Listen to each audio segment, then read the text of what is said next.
Muy buenos días. Muy buenas tardes. Ahí está. Es que si no lo voy a tirar por el codo, güey. O muy buenas noches tengan todos ustedes, mis queridos amigos, mis queridas amigas. Y claro que sí, por supuesto, todos ustedes los que están en medio. Bienvenidos una vez más a su programa favorito. Uy, el círculo de lectura. Y estamos aquí porque mira nada más lo que estamos leyendo, amigo mío, amiga mía, frustrado mío, confundido amigo mío. El Señor de los Anillos, El Retorno del Rey. Y fíjate que afortunadamente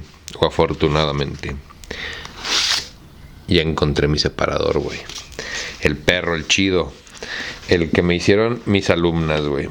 Y no lo encontraba, la verdad estaba un poco nervioso. Pero bueno, no sé cómo puede ser que se pierda un separador. Estaba escondido en otro libro. No sé qué decirte, güey. Acúsenme con soy mamador.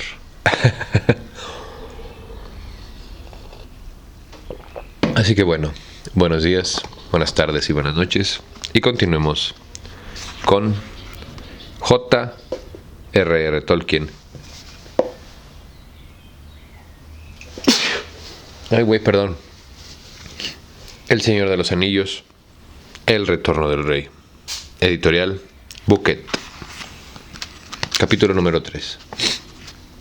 El acantonamiento de Rohan.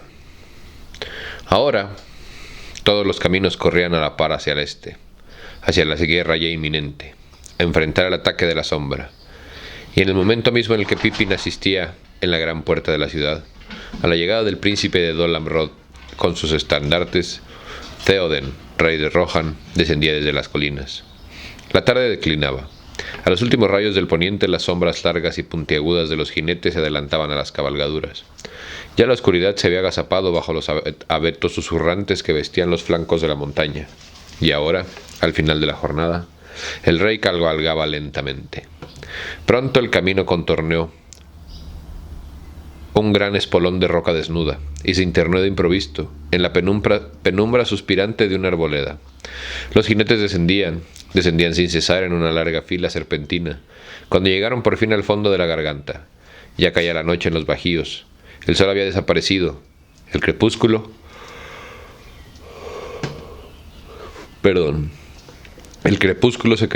se tendía sobre las cascadas. Durante todo el día, abajo y a lo lejos, habían visto un arroyo que descendía a los altos de una ala desde la alta garganta y corría por un cauce estrecho entre unos muros revestidos de pinos.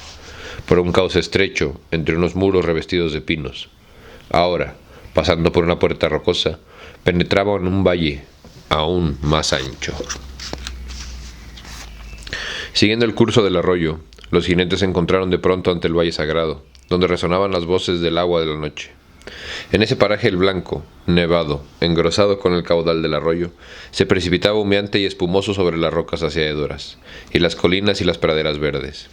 A lo lejos de la derecha, a la entrada del gran valle, asomaba erguida sobre vastos contrafuentes velados por las nubes la poderosa cabeza del pico afilado. Pero la cresta resplandecía, allá en las alturas, vestida de nieves eternas, solitaria y aislada del mundo, sombreado de azul en el este, teñida de rojo en el crepúsculo, en el oeste. Merry contempló con asombro aquel país extraño, del que había oído tantas historias a lo largo del camino.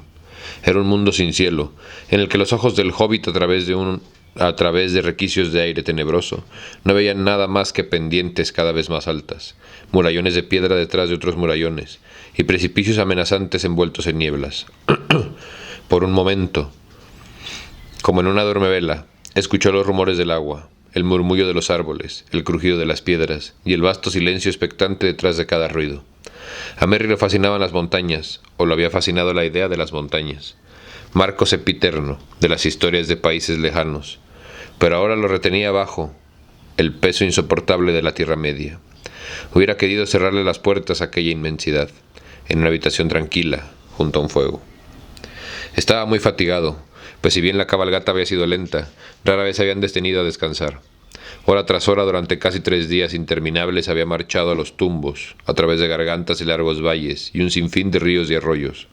A veces, cuando el camino era más ancho, cabalgó junto al rey, sin advertir que muchos de los jinetes sonreían al verlos.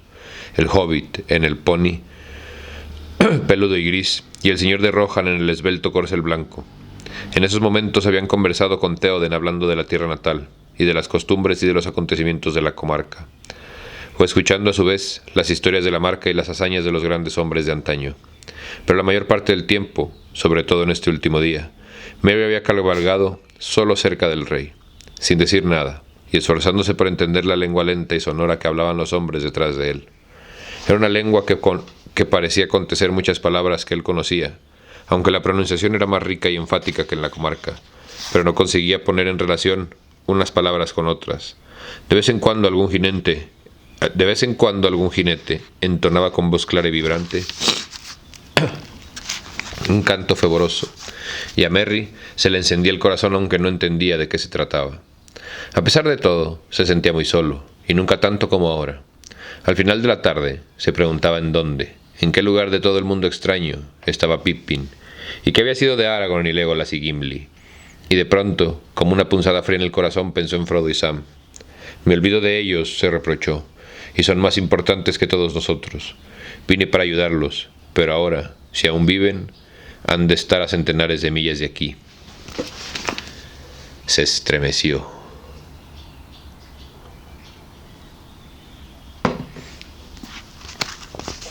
«El Valle Sagrado! ¡Por fin!», exclamó Éomer. «Ya estamos llegando». A la salida de la garganta los senderos descendían en una pendiente abrupta. El gran valle envuelto allá abajo en las sombras del crepúsculo se divisaba apenas, como contemplado desde una ventana alta, y una luz pequeña centelleaba solitaria junto al río. «Quizás este viaje haya terminado», dijo Théoden, «pero a mí me queda por recorrer un largo camino. Anoche hubo luna llena, y mañana por la mañana he de estar en Edoras para la revista de tropas de la marca. Sin embargo, si queréis aceptar mi consejo», dijo en voz baja Éomer, «luego volveréis aquí, hasta que la guerra perdida o ganada haya concluido». Théoden sonrió. «No, hijo mío, que así quiero llamarte. No le hables a mis viejos oídos con las palabras melosas de lengua de serpiente». Se irguió, y volvió la cabeza hacia la larga como una de hombres que se perdía en la oscuridad.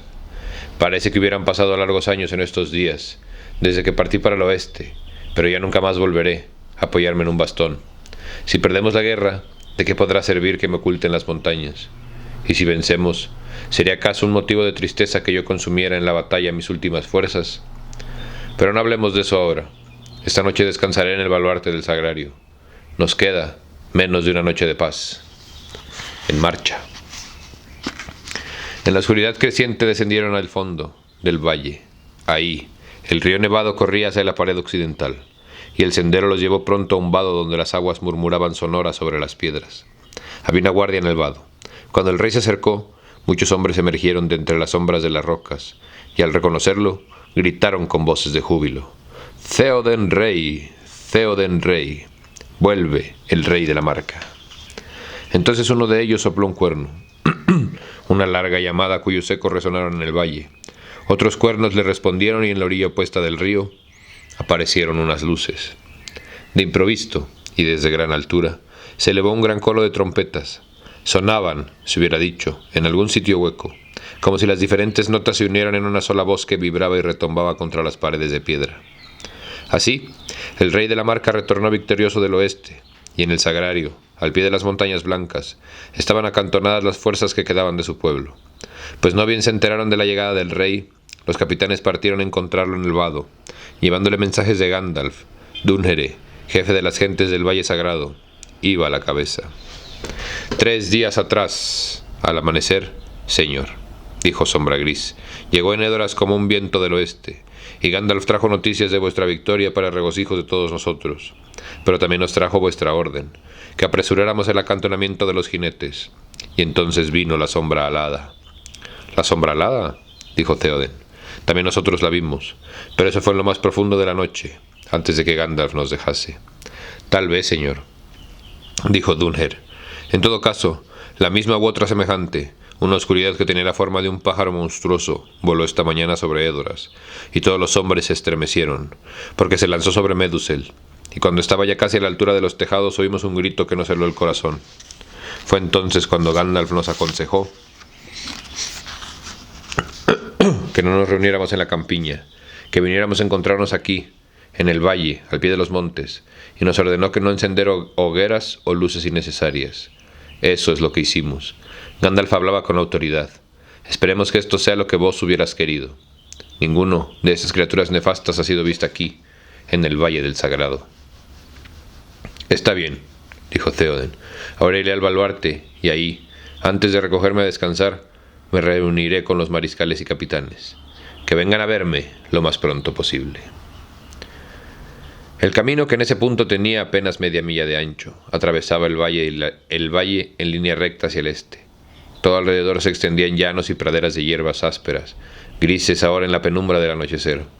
Pero al frente, del otro lado del valle, Merry vio una hosca pared de piedra, última ramificación de las poderosas raíces del pico afilado, que el río había inundado en tiempos ya remotos.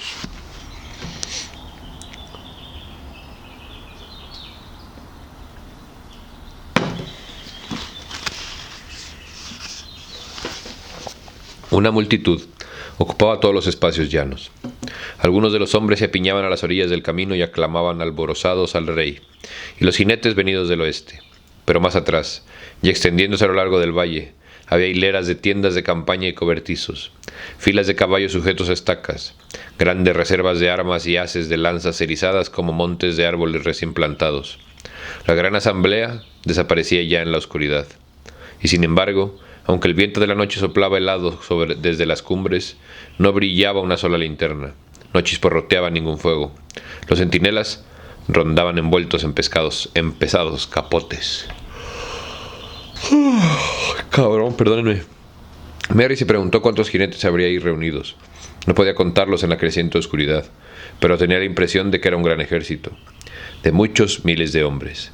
Mientras miraba a su lado y a otro, el rey y su escolta llegaron al pie del risco que flanqueaba el valle en el este, y ahí, en el sendero, trepaba de pronto, y Merry alzó la mirada estupefacto. El camino en que ahora se encontraba no se parecía a ninguno a que hubiera visto antes, una obra magistral del ingenio del hombre en un tiempo en el que las canciones no recordaban. Subía y subía, ondulante y sinuoso como una serpiente, abriéndose paso a través de la roca escarpada. Empinado como una escalera, trepaba en idas y venidas. Los caballos podían subir por él y hasta arrastrar lentamente las carretas, pero ningún enemigo podía salirles al paso, a no ser por el aire. Si estaba defendido desde arriba, en cada recodo del camino se alzaban unas grandes piedras talladas, enormes figuras humanas de miembros pesados, sentadas en cunclillas con las piernas cruzadas, los brazos replegados sobre los vientres prominentes. Algunas, desgastadas por los años, habían perdido todas las facciones excepto los agujeros sombríos de los ojos que aún miraban con tristeza a los viajeros. Los jinetes no les prestaron ninguna atención. Los llamaban los hombres Pukel, y apenas se dignaron a mirarlos. Ya no eran ni poderosos ni terroríficos. Merry, en cambio, contemplaba con extrañeza y casi con piedad aquellas figuras que se alzaban melancólicamente en las sombras del crepúsculo. Al cabo de un rato volvió la cabeza y advirtió que se encontraba ya a varios centenares de pies por encima del valle, pero abajo y a lo lejos aún alcanzaba a distinguir la ondulante columna de jinetes que cruzaba el vado y marchaba a lo largo del camino, hacia el campamento preparado para ellos. Solo el rey y su escolta subirían al baluarte. La comitiva del rey llegó por fin a una orilla afilada y el camino ascendiente penetró con una brecha entre paredes rocosas. Subió una cuesta corta y desembocó en una vista de altiplanicie. Frienfield le llamaban los hombres, una meseta cubierta de hierbas y brezales, que dominaba los lechos profundamente excavados del río Nevado, asentada en el regazo de las grandes montañas. El pico afilado, al sur, la dentada mole de Irensaga, y entre ambos, de frente a los jinetes, el muro negro y siniestro de Dwimworth, el monte de los espectros, que se elevaba entre pendientes empinadas de abetos sombríos. La meseta estaba dividida en dos, por una doble hilera de piedras, erectas e informes que se encogían en la oscuridad, y se perdían entre los árboles. Quienes osaban tomar ese camino llegarían muy pronto al tenebroso bosque sombrío, al pie del monte Dwindworth, a la amenaza del pilar de piedra y a la sombra bostezante de la puerta prohibida. Tal era el oscuro refugio que llamaban el baluarte del sagrario, obra de hombres olvidados en un pasado remoto. El nombre de esas gentes se había perdido, y ninguna canción, ninguna leyenda lo recordaba. ¿Con qué propósito habían construido este lugar? Si como ciudad, o como templo secreto, o para tumba de reyes. Nadie hubiera podido decirlo. Ahí habían sobrellevado las penumbras de los años oscuros, antes que llegase a las costas occidentales el primer navío, antes, aún, que los Dúnedain fundaran el reino de Gondor. Y ahora habían desaparecido, y ahí solo quedaban los hombres Pukel, eternamente sentados en los recodos del sendero. Paréntesis cultural. ¿En dónde más hemos encontrado? Digo, no que este sea un libro histórico, pero porque sabemos que Tolkien era como era. ¿Dónde más hemos visto y encontrado culturas ancestrales que desaparecieron, que dejaron vestigios de ciudad y atlantes parados, sentados o enterrados, esperando otro momento, otro tiempo, otro espacio?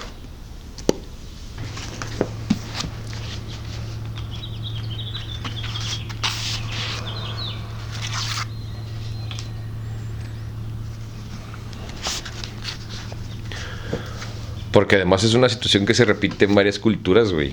O sea, en México hay, en Europa hay, en África hay, en el país ese horrible de gente blanca, ¿cómo se llama? Que eran 13 colonias, güey. Y ahorita son como 13 colonias, pero con la misma constitución. No me acuerdo, se me olvida el nombre de ese país que no le importa a nadie. Hollywood. Mary observaba con ojos azorados el desfile de las piedras negras y desgastadas, algunas inclinadas, otras caídas, algunas rotas o resquebrajadas. Parecían hileras de dientes viejos y ávidos. Se preguntó qué podían significar. Esperaba que el rey no tuviese intención de seguirlas hasta la oscuridad del otro lado.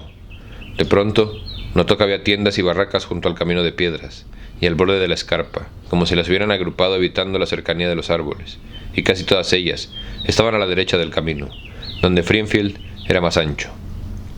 A la izquierda se veía un campamento pequeño, y en el centro se elevaba un pabellón. En ese momento un jinete le salió al paso desde aquel lado, y la comitiva se desvió del camino. Cuando se acercaron, Mary vio que el jinete era una mujer de largos cabellos trenzados que resplandecían en el crepúsculo. Sin embargo, llevaba un casco, y estaba vestida hasta la cintura como un guerrero y ceñía una espada. «Salve, señor de la Marca», exclamó. «Mi corazón se regocija con vuestro retorno». «¿Y cómo estás tú, Éowyn?», dijo Theoden. «¿Todo ha marchado bien?». «Todo bien», respondió ella. Pero a Mary le pareció que la voz desmentía las palabras, y hasta pensó que ella había estado llorando, si eso era posible en alguien de un rostro tan austero. «Todo bien. Fue un viaje agotador para la gente, arrancada de improviso de sus hogares. Hubo palabras duras, pues hacía tiempo que la guerra no nos obligaba a abandonar los campos verdes, pero no ocurrió nada malo. Y ahora, como veis, todo está en orden, y vuestros aposentos están preparados, pues he tenido noticias recientes de vos, y hasta conocía la hora de vuestra llegada». «Entonces Aragorn ha venido», dijo Éomer. «¿Está todavía aquí?» «No, se ha marchado», dijo Éowyn, desviando la mirada y contemplando las montañas oscuras en el este y en el sur. «¿A dónde?», preguntó Éomer. «No lo sé», respondió ella. «Llegó en la noche y ayer por la mañana volvió a partir, antes que asomara el sol sobre las montañas. Se ha ido». «Estás afligida, hija», dijo Theoden. «¿Qué ha pasado? Dime. ¿Hablo de este camino?». Señaló a lo lejos de las ensombrecidas hileras de piedras que conducían al monte Dwindworth. «¿Habló de los senderos de los muertos?». «Sí, señor», dijo Éowyn, «y desapareció en las sombras de donde nadie ha vuelto. No pude disuadirlo. Se ha marchado». «Entonces nuestros caminos se separan», dijo Éomer. «Está perdido. Tendremos que partir sin él. Y nuestra esperanza se debilita». «No hay nada más padre que los tuyos crean en ti». «Eso no existe». Lentamente y en silencio atravesaron el terreno de matorrales y pastos cortos que los separaban del pabellón del rey. Por eso, el que tiene que creer en ti eres tú, güey. No puedes depender de los demás para que crean en ti. Tú tienes que creer en ti mismo. A la verga todos los demás. Lentamente y en silencio atravesaron el terreno de matorrales y pastos cortos que los separaban del pabellón del rey. Mary comprobó que en verdad todo estaba pronto, y que ni a él lo habían olvidado. Junto al pabellón del rey habían levantado una pequeña tienda. Ahí el hobbit se sentó a solas observando las idas y venidas constantes de los hombres que entraban a celebrar consejo con el rey. Cayó la noche, y en el oeste, las cumbres, apenas visibles de las montañas, se nimbaron de estrellas, pero en el este el cielo estaba oscuro y vacío. Las hileras de piedras desaparecieron lentamente, pero más allá, más negra que las tinieblas, agazapaba la sombra amenazante del monte Dwimworth. Los senderos de los muertos, murmuró Mary. Los senderos de los muertos. ¿Qué ocurre? Ahora todos me han abandonado. Todos han partido a algún destino último. Gandalf y Pippin a la guerra en el este. Sam y Frodo a Mordor. Trancos con Legolas y Gimli a los senderos de los muertos. Pero pronto me llegará el turno a mí también, supongo. Me pregunto de qué estarán hablando y qué se propone hacer el rey, porque ahora tendré que seguirlo a donde vaya.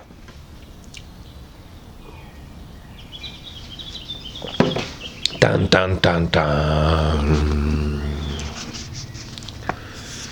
En medio de estos sombríos pensamientos recordó que de pronto que tenía mucha hambre, y se levantó para ir a ver si alguien más en ese extraño campamento sentía lo mismo. Pero en ese preciso instante sonó una trompeta y un hombre vino a invitarlo. A él, Merry, escudero del rey, a sentarse a la mesa del rey. En el fondo del pabellón había un espacio... Perdónenme. En el fondo del pabellón había un espacio pequeño aislado del resto por colgaduras bordadas y recubierto de pieles. Ahí, alrededor de una pequeña mesa, estaba sentado Theoden con Éomer y Éowyn. Y Dunher, señor del Valle Sagrado. Merry esperó de pie junto al asiento del rey, que parecía ensimismado. Al fin, el anciano se volvió a él y sonrió. «Vamos, Messe Meriadoc», le dijo. «No vas a quedarte ahí de pie. Mientras yo esté en mis dominios, te sentarás a mi lado, y me alegrarás el corazón con tus cuentos». Hicieron un sitio para el hobbit a la izquierda del rey, pero nadie le pidió que contase historias. Y en verdad, hablaron poco, y la mayor parte del tiempo comieron y vivieron en silencio. Pero en fin, Merry se decidió, e hizo la pregunta que ya los atormentaba. «2 veces ya, señor, he oído nombrar el sendero de los muertos. ¿Qué son? ¿Y a dónde ha ido Trancos? Quiero decir, el señor Aragorn». El rey suspiró, pero la pregunta de Merry quedó sin respuesta, hasta que, por último, Éomer dijo: «No lo sabemos, y un gran peso nos oprime el corazón. Sin embargo, en cuanto a los senderos de los muertos, tú mismo has recorrido los primeros tramos. No pronuncio palabras de mal augurio. El camino por el que hemos subido es el que da acceso a la puerta. Allá lejos, en el bosque sombrío. Por lo que hay del otro lado, ningún hombre lo sabe. Pero lo que hay del otro lado, ningún hombre lo sabe». «Ningún hombre lo sabe», dijo Theoden. «Sin embargo, la antigua leyenda, rara vez recordada en nuestros días, tiene algo que decir. Si esas viejas historias transmitidas de padres a hijos en la casa de Eorl cuentan la verdad, la puerta que se abre a la sombra del Dimworth conduce a un camino oculto que corre bajo la montaña hacia una salida olvidada. Pero nadie se ha aventurado jamás a ir hasta ahí y desentrañar esos secretos, desde que Baldor, hijo de Brego, traspuso la puerta y nunca más la vio entre los hombres. Pronunció un juramento temerario mientras vaciaba el cuerno en el festín que ofreció Brego para consagrar el palacio de Medusel, en ese entonces recién construido, y nunca llegó a ocupar el alto trono del que era heredero. La gente dice que los muertos de los años oscuros vigilan el camino y no permiten que ninguna criatura viviente penetre en esas moradas secretas, pero de tanto en tanto se los ve a ellos. Franquean la puerta como sombras y descienden por el camino de las piedras. Entonces los moradores del Valle Sagrado atrancan las puertas y tapian las ventanas y tienen miedo. Pero los muertos salen rara vez, y solo en tiempo de gran inquietud y de muerte inminente. Sin embargo, observó Éomer en voz muy baja, se dice en el Valle Sagrado que hace poco, en las noches sin luna, pasó por ahí un gran ejército ataviado con extrañas galas. Nadie sabía de dónde venían, pero subieron por el camino de las piedras y desaparecieron en la montaña, como si se encaminaran a una cita. ¿Por qué entonces Aragorn fue por ese camino?, preguntó Merry. ¿No tenéis ninguna explicación? A menos que a ti te haya confiado algo que a nosotros no, dijo Éomer. Nadie, en la tierra de los vivos, puede ahora adivinar qué propone. Lo noté muy cambiado desde que lo vi por primera vez en la casa del rey, dijo Éowyn. Más endurecido, más viejo, a punto de morir, me pareció, como alguien a quien los muertos llaman.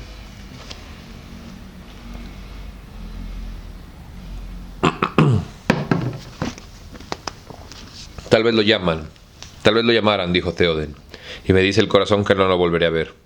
Sin embargo, es un hombre de estirpe real y de elevado destino. Y que esto mitigue tus pesares, hija, ya que tanto te aflige la suerte de este huésped. Se dice que cuando los eorlingas descendieron del norte y remontaron el curso del río Nevado en busca de lugares seguros donde guarnecerse en momentos de necesidad, Brego y su hijo Baldor subieron por el umbral por la escalera del baluarte, y así llegaron a la puerta. En el umbral estaba sentado un anciano decrépito, de edad incontable en años. Había sido alto y majestuoso, pero ahora estaba seco como una piedra verde. Y en verdad, por una piedra lo tomaron, porque no se movía ni pronunció una sola palabra hasta que pretendieron dejarlo atrás y entrar. Y entonces salió de él una voz que parecía venir de las entrañas de la tierra. Y oyeron, estupefactos, que hablaba en la lengua del oeste.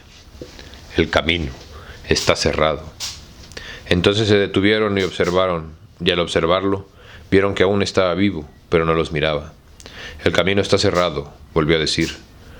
Lo hicieron los muertos, y los muertos lo guardan. Hasta que llegue la hora, el camino está cerrado. ¿Y cuándo llegará la hora?, preguntó Baldor. Pero la respuesta no la supo jamás, porque el viejo murió en ese mismo instante y cayó de cara al suelo. Y nada más han sabido nuestras gentes de los antiguos habitantes de las montañas. Es posible, sin embargo, que la hora anunciada haya llegado, y que Aragorn pueda pasar.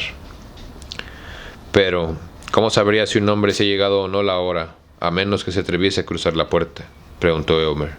Yo no iría por ese camino, aunque me acosaran todos los ejércitos de Mordor, y estuviera solo, y no hubiera otro sitio donde refugiarme. Qué desdicha que el desánimo de la muerte se haya apoderado de un hombre tan valeroso en esta hora de necesidad.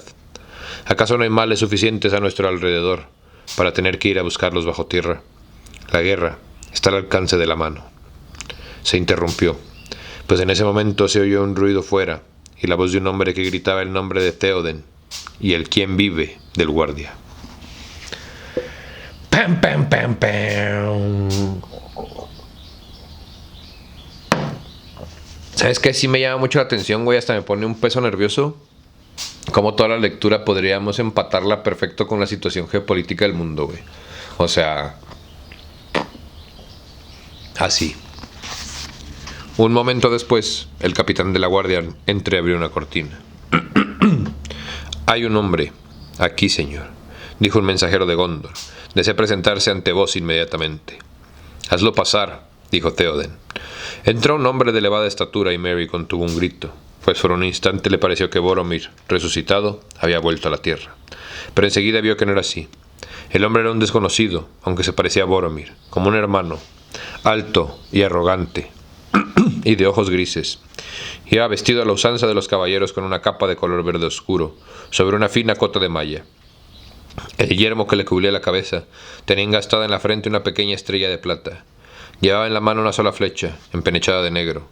La espiga era de acero, pero la punta estaba pintada de rojo. Se hincó a media rodilla y le presentó la flecha a Theoden. «Salve, señor de los Rohirrim, amigo de Gondor», dijo. «Soy yo, Hirgon, mensajero de Denethor, quien nos trae este símbolo de guerra. Un grave peligro se cierne sobre Gondor. Los Rohirrim nos han ayudado muchas veces, pero hoy el señor Denethor necesita de todas vuestras fuerzas y de toda vuestra diligencia, si es que se ha de evitar la pérdida de Gondor». «La flecha roja», dijo Theoden, sosteniendo la flecha en la mano como alguien que recibiera con temor un aviso largamente esperado. La mano le temblaba. La flecha roja no se había visto en la marca en todos mis años. ¿Es posible que las cosas hayan llegado a tal extremo? Y en cuanto estima el señor Denethor, lo que llama mis fuerzas y mi diligencia. Eso nadie lo sabe mejor que vos, señor, dijo Hirgon. Pero bien puede ocurrir que antes de mucho Minas Tirith sea cercada, y a menos que vuestras fuerzas os permitan desbaratar un sitio de varios ejércitos, el señor Denethor me ha pedido que os diga que los valientes brazos de los Rohirrim estarán mejor protegidos detrás de las murallas que fuera de ellas. Pero el señor Denethor sabe que somos un pueblo más apto para combatir a caballo y en campo abierto, y que vivimos dispersos, y necesitaríamos cierto tiempo para reunir a nuestros jinetes. ¿No es verdad, Hirgon, que el señor de Minas Tirith sabe más de lo que da a entender en su mensaje? Porque ya estamos en guerra, como tú mismo lo has visto, y tu llegada nos encuentra por parte preparados. Gandalf, el gris, estuvo entre nosotros, y ahora mismo nos acontonamos para combatir en el este. Lo que el señor Denethor puede conocer o adivinar de todas estas cosas, no lo sé decir, respondió Hirgon. Pero nuestra situación es realmente desesperada. Mi señor no os envía ninguna orden. Os pide solamente que recordéis una antigua amistad y unos juramentos pronunciados hace mucho tiempo, y que por vuestro propio bien hagáis todo cuanto esté a vuestro alcance. Hemos sabido que muchos reyes han venido del este, al servicio de Mordor, desde el norte hasta el campo de Dagorlard. Hay escaramuzas y rumores de guerra. En el sur, los Haladrim avanzan. En todas nuestras costas ha cundido el miedo, de suerte que poco o ninguna ayuda contamos de recibir de ahí. Daos prisa. Es el destino de nuestro tiempo lo que se decidirá ante los muros de Minas Tirith, y si la marea no es contenida ahora, inundará los campos fértiles de Rohan, y entonces ni aun este baluarte en las colinas será un abrigo para nadie. Son tristes noticias, dijo Theoden, mas no del todo inesperadas. Dile a Denethor que aun cuando Rohan no corriese peligro alguno, igualmente acudiríamos en su auxilio, pero hemos tenido muchas bajas en nuestras batallas con el traidor Saruman, y como bien lo demuestran las noticias que él mismo nos envía, no podemos descuidar las fronteras del norte y del este. El Señor Oscuro parece disponer ahora de un poder tan enorme que no solo podría contenernos ante los muros de la ciudad, sino también golpear con gran fuerza del otro lado del río, más allá de la Puerta de los Reyes.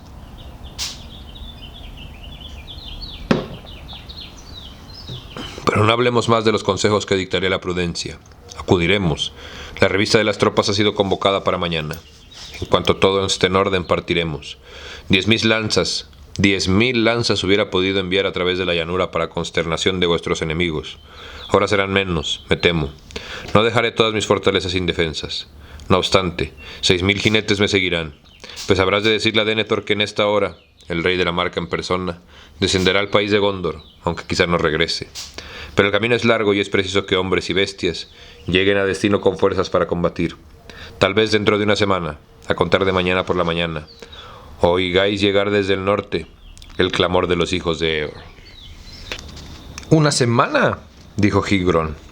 Si no puede ser antes, que así sea.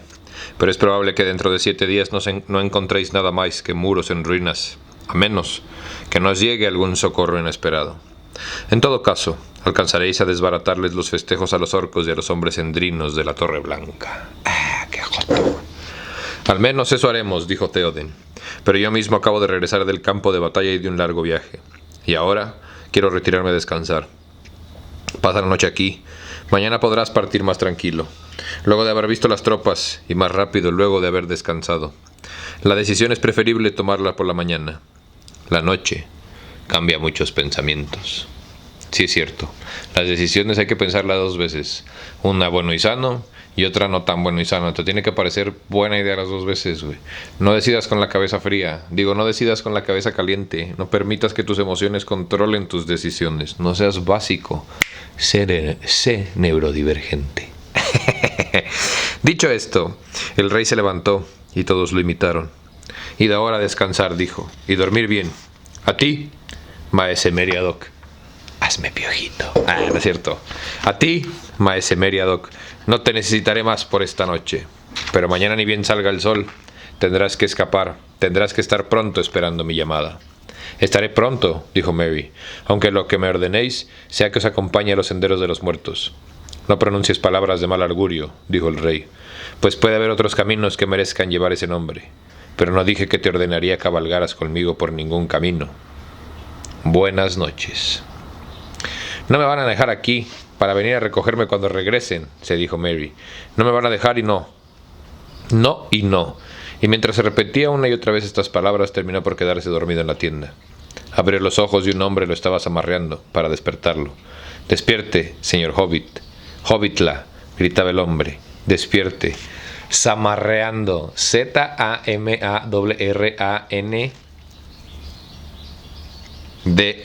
Zamarreando. Nunca había escuchado esa palabra y supongo que es cuando te menea para que te despiertes. Zamarreando. A su perra madre, güey. Ok. Merry, al fin, el mundo de los sueños se sentó de golpe. Merry dejó al fin el mundo de los sueños y se sentó de golpe, sobresaltado. Todavía está demasiado oscuro, pensó. ¿Qué sucede?, preguntó. El rey lo llama. Pero si aún no ha salido el sol, dijo Merry. No, ni saldrá hoy, señor Hobbitla, ni nunca más. Se diría detrás de esa nube. Pero aunque el sol esté perdido, el tiempo no se detiene. Dese prisa. Mientras se precipitaba a echarse encima algunas ropas, Merry miró fuera. La tierra estaba en tinieblas. El aire mismo tenía un color pardo. Y alrededor todo era negro y gris y sin sombras. Había una gran quietud. Los contornos de las nubes eran invisibles, y solo en la lontananza en el oeste, entre los dedos distantes de la gran oscuridad que aún trepaba a tientas por la noche, se filtraban unos hilos luminosos. Una techumbre informe espesa y sombría ocultaba el cielo, y la luz más parecía menguar que crecer. Merry vio un gran número de hombres de pie, que observaban el cielo y murmuraban. Todos los rostros eran grises y tristes, y en algunos había miedo. Con el corazón oprimido, se encaminó al pabellón del rey. Hirgon, el jinete de Gondor, ya estaba ahí, en compañía de otro hombre parecido a él, y vestido de la misma manera, pero más bajo y corpulento. Cuando Merry entró, el hombre estaba hablando con Theoden.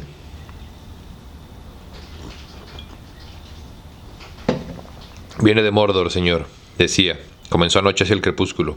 Desde las colinas del Folde Oeste de vuestro reino vi cómo se levantaba e invadía el cielo, poco a poco y durante toda la noche.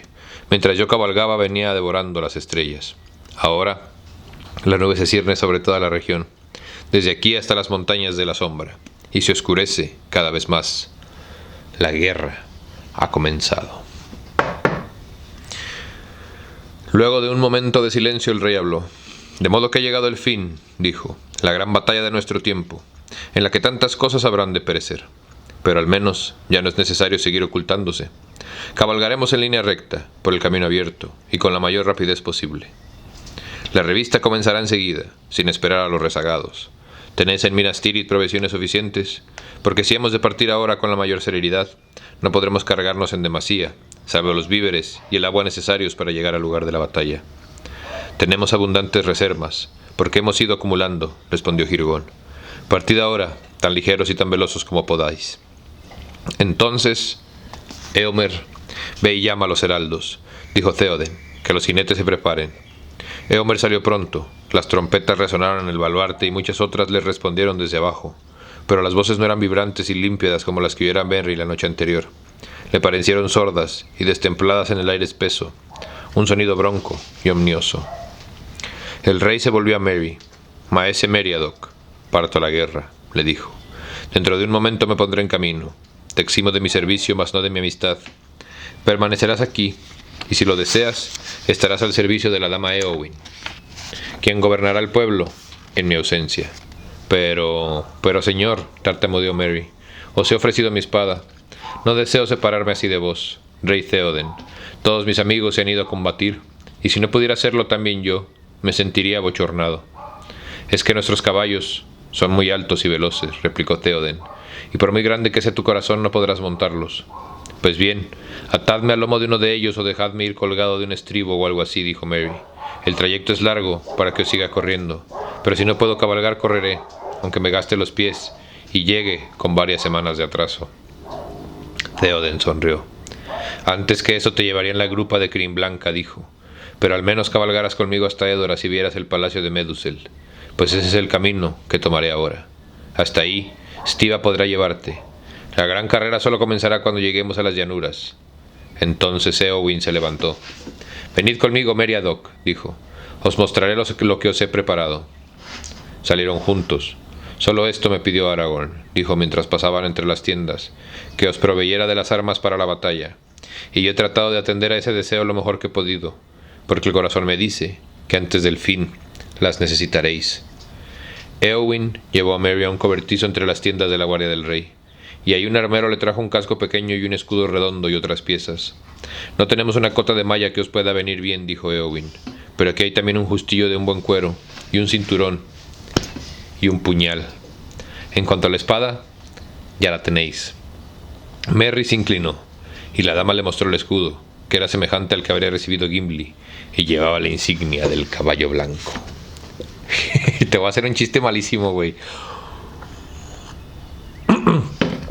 Idea de película millonaria. Imagínate, güey, una escena medieval en donde la gente a la hora de darse armas se regalaran puñales, literalmente homosexuales, listos para la batalla. O sea, güey, la fuerza de una mujer, no, la furia de una mujer en la fuerza de un hombre, vato. Serían excelentes armas medievales, güey. Solo piénsalo. Merry se inclinó y la dama le mostró el escudo, que era semejante al que había recibido Gimli, y llevaba la insignia del caballo blanco. Del águila blanca. Tomad esas cosas, prosiguió, y conducidlas a un fin venturoso. Y ahora, adiós al señor Meriadoc, aunque quizás alguna vez volvamos a encontrarnos vos y yo.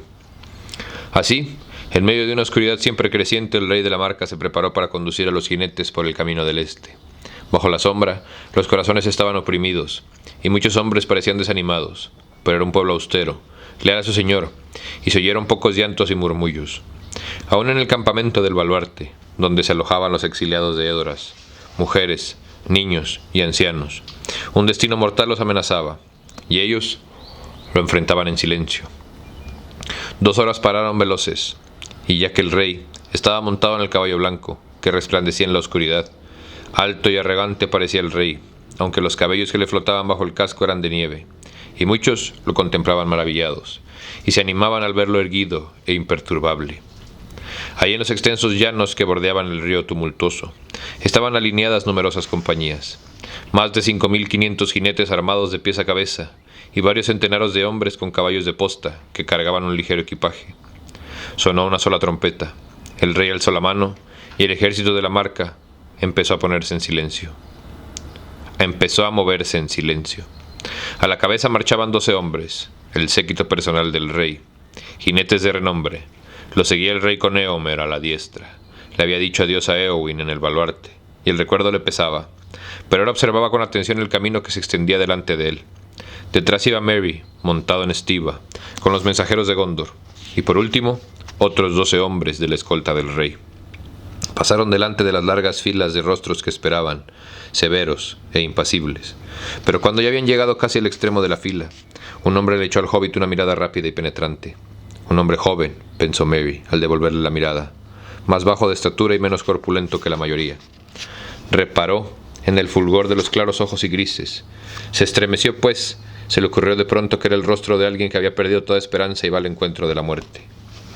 Continuaron bajando por el camino gris, siguiendo el curso del río Nevado que se precipitaba sobre las piedras, y atravesaron las aldeas del Bajo Sagrario y el Nevado, y del Nevado Alto, donde muchos rostros tristes de mujeres los miraban pasar desde los portales sombríos, y así, sin cuernos ni arpas, ni música de voces humanas, la gran cabalgata hacia el este comenzó con el tema que apareciera en las canciones de Rohan durante muchas generaciones.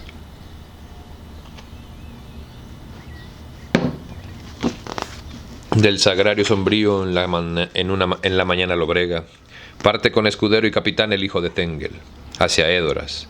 Las brumas amortajan, el palacio de los guardianes de la Marca. Las tinieblas envuelven las columnas de oro.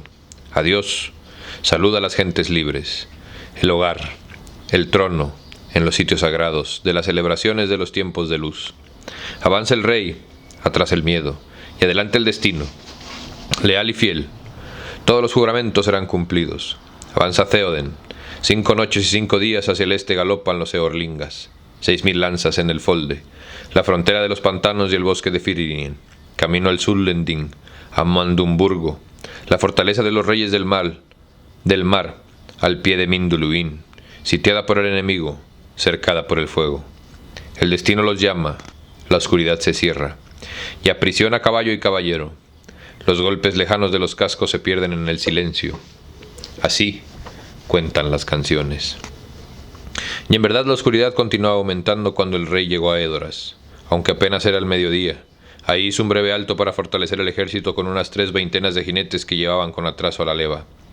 Luego de haber comido, se preparó para reanudar la marcha, y se despidió afectuosamente de su escudero. Merry le suplicó por última vez que no lo abandonara. «Este no es un viaje para un animal como Stiva, ya te lo he dicho», respondió Théoden. «Y en una batalla como las que pensamos lidiar, en los campos de Gondor, ¿qué harías, maese Meriadoc? Por muy paje de armas que seas, y aún mucho más grande de corazón que de estatura». «En cuanto a eso, ¿quién puede saberlo?», respondió Merry. «Pero entonces, señor, ¿por qué me aceptaste como pajes de armas? Sino para que permaneciera a vuestro lado. Y no me gustaría que las canciones no dijeran nada de mí, sino que siempre me dejaban atrás». «Te acepté para protegerte», respondió Théoden, «y también para que hagas lo que yo mande. Ninguno de mis jinetes podrá llevarte como carga. Si la batalla se librase a mis puertas, tal vez los hacedores de canciones recordarían tus hazañas. Pero hay 100 leguas de aquí a Mundburgo, donde Denethor es el soberano, y no diría una palabra más». Merry se inclinó, y se alejó tristemente contemplando las filas de jinetes. Ya las compañías se preparaban para la partida. Los hombres ajustaban las correas, examinaban las sillas, acariciaban a los animales. Algunos observaban con inquietud el cielo cada vez más oscuro. Un jinete se acercó al hobbit y le habló al oído. «Donde no falta voluntad, siempre hay un camino, decimos nosotros», susurró. «Yo mismo he podido comprobarlo». Merry lo miró y vio que era el jinete joven del que había llamado la atención esa mañana. «¿Deseas ir a donde vaya el señor de la Marca? Lo leo en tu rostro». «Sí», dijo Merry. «Entonces irás conmigo», dijo el jinete. «Te llevaré en la cruz de mi caballo, debajo de mi capa, hasta que estemos lejos en campo abierto, y esta oscuridad sea todavía más densa. Tanta buena voluntad no puede ser desoída. No digas nada a nadie, pero ven». «Gracias de veras», dijo Merry. «Os agradezco, señor, aunque no sé vuestro nombre». «¿No lo sabes?», dijo en voz baja el jinete. «Entonces, llámame Dernhelm».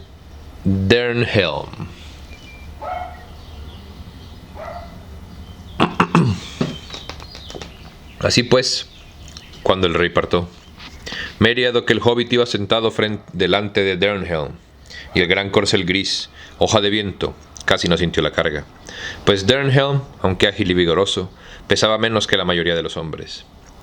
Cabalgaron en una oscuridad cada vez más densa, y esa noche acamparon entre los saucedales, en la confluencia del Nevado con el Entaguas, 12 leguas al este de Edoras, y luego cabalgaron de nuevo a través del Folde y a través de la frontera de los pantanos, mientras a la derecha grandes bosques de robles trepaban por las laderas, las laderas de las colinas, a la sombra del oscuro Halifrien, en uno de los confines de Gondor. Pero a lo lejos, a la izquierda, una bruma espesa flotaba sobre las ciénegas que alimentaban las bocas del Entaguas, y mientras cabalgaban, los rumores de la guerra en el norte les salían al paso. Hombres solitarios llegaban a la carrera y anunciaban que los enemigos habían atacado las fronteras orientales y que el ejército de orcos avanzaban por la meseta de Rohan. «¡Adelante! ¡Adelante!», gritó Éomer. «Ya es demasiado tarde para cambiar de rumbo. Los pantanos de las Entaguas defenderán nuestros flancos. Lo que ahora necesitamos es darnos prisa. ¡Adelante!». Y así, el rey Théoden dejó el reino y el largo camino se alejó zarpeando, y a las almenaras fueron quedando atrás Calenhad, Milrimón, Erela Sinardol. Pero los fuegos habían sido apagados. Todas las tierras estaban grises y silenciosas, y la sombra crecía sin cesar ante ellos, y la esperanza se debilitaba en todos los corazones. Muchas gracias por venir al capítulo de hoy. Y fíjate, te voy a explicar por qué todos tenían 12 discípulos, 12 horas, 12 acompañantes tiene el rey Théoden, güey. Y es una situación bien simple y bien tonta, güey. Checa tu mano, ñiñero. Tus dedos tienen 3 espacios marcados, si estás completo, ¿no? Cada dedo tiene 3 espacios, güey. 1, 2, 3, 4, 5, 6, 7, 8, 9, 10, 11, 12.